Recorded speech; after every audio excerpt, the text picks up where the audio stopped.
বাংলাদেশের ক্রিকেট গত কয়েক বছর ধরে একই বৃত্তে আসলে ঘুরপাক খাচ্ছে। টেস্ট, ওয়ানডে কিংবা টি-20 র্যাঙ্কিং এ বাংলাদেশের অবস্থানের বড়সড় কোনো পরিবর্তন আসলে হচ্ছে না।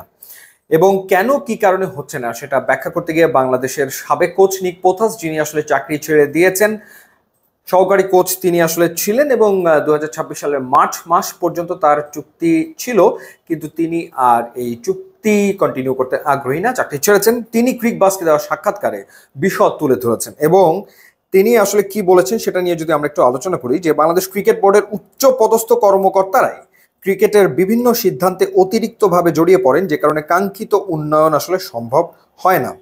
এবং তিনি সরাসরি আগের যে বোর্ডটা ছিল নাজমুল হাসান পাপনের সময়ের, সেই বোর্ডের কর্তা ব্যক্তিদের দিকে ইঙ্গিত করেছেন এবং তিনি বলেছেন যে তারা নিজেদের কাজ বাদ দিয়ে ক্রিকেট নিয়ে বেশি খবরদারি করেছেন, এতে ক্রিকেটের উন্নয়নে বড় সমস্যা আসলে হয়েছে। যার যে কাজ সেটা না করে আসলে বোর্ড পরিচালক যারা হয়েছিলেন তারা সবাই আসলে নাক গলিয়েছেন জাতীয় দল কেন্দ্রিক বিভিন্ন সিদ্ধান্তে, সেটাই তিনি আসলে বোঝাতে চেয়েছেন। এবং পোথাসের ভাষ্যমতে বাংলাদেশের ক্রিকেট বোর্ডের অতিরিক্ত হস্তক্ষেপের কারণে দলের উন্নতির ক্ষেত্রে বড় ধরনের সমস্যা সৃষ্টি হয়েছে এবং সেই কারণে আসলে আইসিসি যে ইভেন্টগুলো বাংলাদেশ খেলেছে কোনোটাতেই কাঙ্ক্ষিত সাফল্য আসলে বাংলাদেশ পায়নি।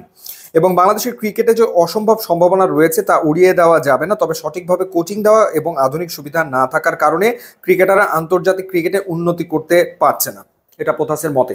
তিনি আরো কি বলেছেন, তিনি বলেছেন যে বাংলাদেশ ক্রিকেট বোর্ড বিশ্বের অন্যতম ধনী ক্রিকেট বোর্ড, টাকার অভাব আসলে বিসিবির নেই, কিন্তু এখানকার ক্রিকেট মাঠে কোনো স্পিন বোলিং মেশিন নেই।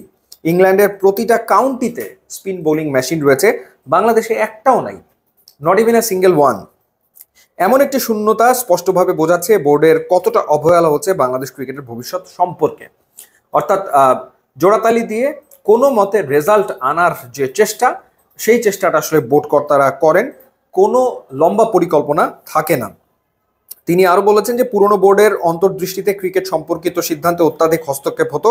বিশ্বের সফল ক্রিকেট দলগুলোর বোর্ডের লোকেরা কখনো দল পরিচালনা করেন না, ক্রিকেটের অভ্যন্তরীণ বিষয়ে সম্পূর্ণ স্বাধীনতা দেওয়া উচিত।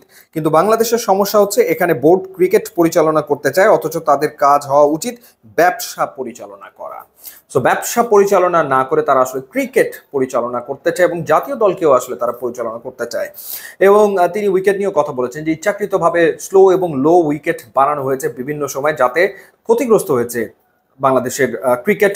এবং যখন তারা বাইরে খেলতে গেছে তখন বোলার আসলে কষ্ট করেছে, সাফার করেছে। তো এই অবস্থা থেকে যদি মুক্তি না মেলে, অর্থাৎ বোর্ডের হস্তক্ষেপ যদি জাতীয় দলের ওপর থেকে না কমে, বা ব্যবসা বাদ দিয়ে তারা যদি প্রতিনিয়ত জাতীয় দল কেন্দ্রিক বিভিন্ন সিদ্ধান্তে হস্তক্ষেপ করতেই থাকে, তাহলে আসলে বাংলাদেশের ক্রিকেট যেই বৃত্তে ঘুরপাক খাচ্ছে গত কয়েক বছর ধরে, সেই বৃত্তেই থাকবে, নিচের দিকেও চলে যেতে পারে, ওপরে ওঠার সম্ভাবনা আসলে খুবই ক্ষীণ। তো নিক পোথাসের এই সাক্ষাৎকারের কথাগুলো সত্যিই মনে হয়েছে এবং আসলে এই জায়গা থেকে বেরিয়ে না আসলে উন্নতি সম্ভব না এবং আইসিসির ইভেন্টেও বাংলাদেশের পক্ষে ভালো রেজাল্ট করা সম্ভব হবে না। ইউটিউব, ইনস্টাগ্রাম লিঙ্ক দেওয়া আছে, আপনারা যোগ দিলে খুবই খুশি হবো। And thanks for watching.